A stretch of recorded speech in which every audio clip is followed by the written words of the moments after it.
வணக்கம் நண்பர்களே! எக்ஸல் வித்யாருக்கு உங்கள அன்போடு வரவேற்கிறேன். இன்னைக்கு நம்ம எக்ஸல்ல ஆஃப்செட் ஃபங்ஷன பத்தி டீட்டெயில்டா பார்க்க போறோம். இது பிகினருக்கும், அட்வான்ஸ் யூசருக்கும் ரொம்ப யூஸ்ஃபுல்லா இருக்கும். வீடியோவ ஃபுல்லா பாருங்க. இது கூட நான் ஒரு பிராக்டிகல் எக்ஸாம்பிளையும் வச்சிருக்கேன். ஸோ அதையும் நல்லா பார்த்து புரிஞ்சுக்கோங்க. ஃபர்ஸ்ட் இன்னைக்கு நம்ம பார்க்க போற function offset function. Offset function அப்படின்னா என்ன? ஆஃப்செட் ஃபங்ஷன அப்படின்னா என்னன்னு தெரிஞ்சுக்கணும்னா, ஆஃப்செட் ஃபங்ஷன பத்தி கொஞ்சம் பார்ப்போம். ஆஃப்செட் ஃபங்ஷன்றது நாம ஒரு குறிப்பிட்ட ஒரு செல் இருக்கும்ல. இப்போ ஃபார் எக்ஸாம்பிள் A1 அப்படின்ற ஒரு செல்லுல இருந்து ஒரு ரோவையும் இல்லைன்னா அது கூட இருக்கிற காலமையும் மூவ் செஞ்சு அந்த இடத்துல என்னென்னலாம் வேல்யூ இருக்கு அப்படின்றத எடுக்க முடியும். இது கூட டைனமிக் ரேஞ்சையும் உருவாக்கி ஃபைனல் வேல்யூவை நம்ம செக் பண்றதுக்கு ரொம்ப உதவியா இருக்கும். ஃபர்ஸ்ட் ஆஃப்செட் ஃபங்ஷனோட சின்டெக்ஸ் என்னென்ன அப்படின்றத பார்ப்போம். ஆஃப்செட் ஃபங்ஷன்ல பார்த்தீங்கன்னு வச்சுக்கோங்களேன், ரெஃபரன்ஸ், ரோஸ், காலம்ஸ் அப்படின்னு 3 மேண்டட்டரி சின்டெக்ஸ் இருக்கும். கூட ஹைட், விட்த் என்ற ஆப்ஷனல் சின்டெக்ஸும் இருக்கும். ஃபர்ஸ்ட் ரெஃபரன்ஸ் அப்படின்னா என்னன்னா, நான் எந்த செல்லுலேருந்து எடுக்கிறேனோ அதுதான் ரெஃபரன்ஸ். இப்போ ஃபார் எக்ஸாம்பிள் நான் A1 அப்படின்னு ஒரு செல்லுலேருந்து நான் கிளிக் பண்ணேன்னா, ஸோ அங்கேருந்து தான் எனக்கு அங்கே ஸ்டார்ட் ஆகும். ஸோ அதுதான் ரெஃபரன்ஸ் செல். நான் எங்கே கிளிக் பண்ணி ஸ்டார்ட் பண்ணுறேனோ அங்கேருந்து தான் எனக்கு reference. Next row.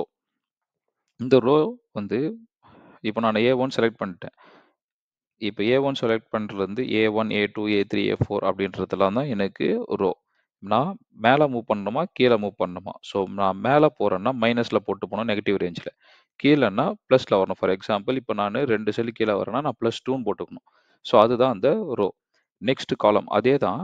Next right சைடில் போகிறோம் அப்படின்னா, இப்போ நான் செலக்ட் பண்ணுற செல்லுலேருந்து ரைட் சைடு போகிறேன்னா அது பாசிட்டிவ். ஸோ நான் +1, +2, +3ன்னு வந்து காலத்தோட வேல்யூ ஆட் பண்ணணும். இதே நான் லெஃப்ட்டில் கொண்டு போகிறேன்னா -1, -2, -3. ஸோ இதுதான் ரெஃபரன்ஸ், ரோ, காலம். இது 3 மேண்டட்டரி. இதுக்கப்புறம் ஹைட்டுன்னு வரும். அது வந்து எத்தனை ரோ வரைக்கும் நான் செலக்ட் பண்ணணும். அதே மாதிரி விட்த் எத்தனை காலம் வரைக்கும் நான் செலக்ட் பண்ணணும் அப்படின்றத அடிஷ்னலா இன்னும் இந்த டைனமிக் ரேஞ்சா எடுத்து பார்க்கறதுக்கு அந்த 2 ஹைட் அண்ட் விட்த்ன்ற ஆப்ஷனல் காலம், ஆப்ஷனல் சின்டெக்ஸ் நம்ம யூஸ் பண்ண போறோம். இப்போ ஒரு பிராக்டிகல் எக்ஸாம்பிளுக்கு போலாம்.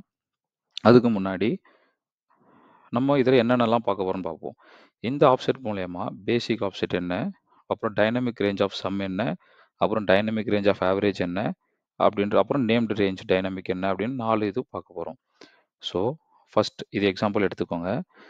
ஒரு 5 ஃப்ரூட் நேம் எடுத்திருக்கேன். அதோட பிரைஸ் போட்டிருக்கேன். ஸோ இதுதான் ப்ராடக்ட், அதோட பிரைஸ். ஓகேங்களா? இப்போ நான் இந்த இடத்துல இருந்து ஆஃப்செட் பண்ணி பனானாவோட பிரைஸை நான் வந்து இப்போ எடுக்கணும். ஸோ இதுக்கு நான் என்ன பண்ணுறேன், ஆஃப்செட்டோட ஃபார்முலாவை ஃபங்க்ஷனை நான் ஸ்டார்ட் பண்ணிட்டேன். ஸ்டார்ட் பண்ணிட்ட பிறகு ரெஃபரன்ஸ் கேட்குது. ஸோ ப்ராடக்ட்டோட ஃபர்ஸ்ட் ரெஃபரன்ஸ் நான் ஆப்பிள்னு எடுத்துக்கிறேன்.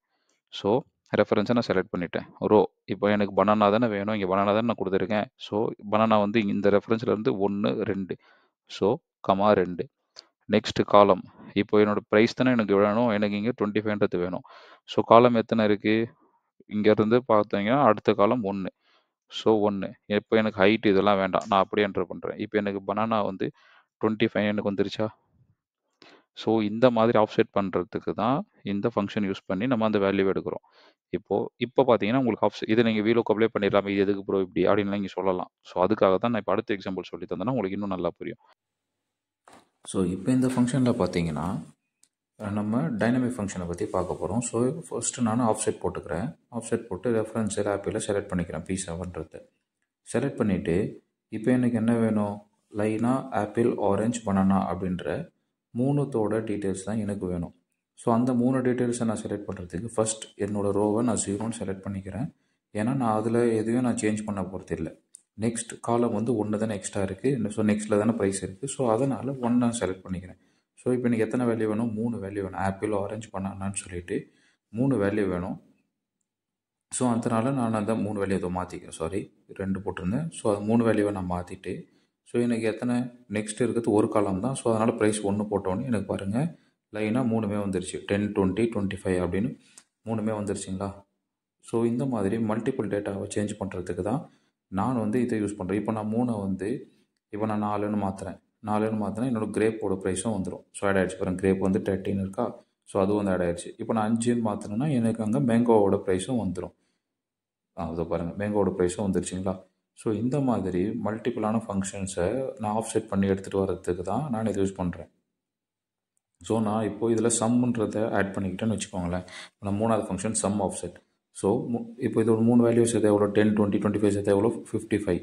ஸோ அதை நான் இங்கேயே ஈஸியாக ஆஃப்செட்டுக்கு முன்னாடி சம்முன்ற ஒரு ஃபங்க்ஷன் ஆட் பண்ணிவிட்டு டோட்டல் போட்டு அடிச்சேன்னா 55ன்னு வந்துடும்.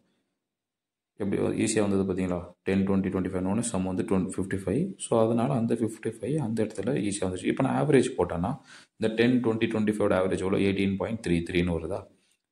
ஸோ இதை நான் இங்கே இப்போ பாருங்கள் 50 இன்னும் ஈஸியாக போடுறேன். 10 + 20 + 25. ஸோ இதை நான் போட்டோம்னா எனக்கு 55 வந்துருச்சு. ஸோ மொத்தம் எத்தனை product? 3 product, apple orange banana. So divided by 3 போட்டோன்னா எனக்கு அந்த ஆவரேஜும் வந்துருச்சு. ஸோ 3 ப்ராடக்டோட ப்ரைஸோட ஆவரேஜ் எவ்வளோ அப்படின்னு வந்துருச்சு. ஸோ இந்த மாதிரி சம் யூஸ் பண்ணி 55 போடுறதுக்கும் இல்லை ஆவரேஜ் யூஸ் பண்ணி 18.3 அது மாதிரி வர்றத ஆஃப்செட் மூலியமாகவே நம்ம ரொம்ப எளிமையாக போட்டுடலாம்.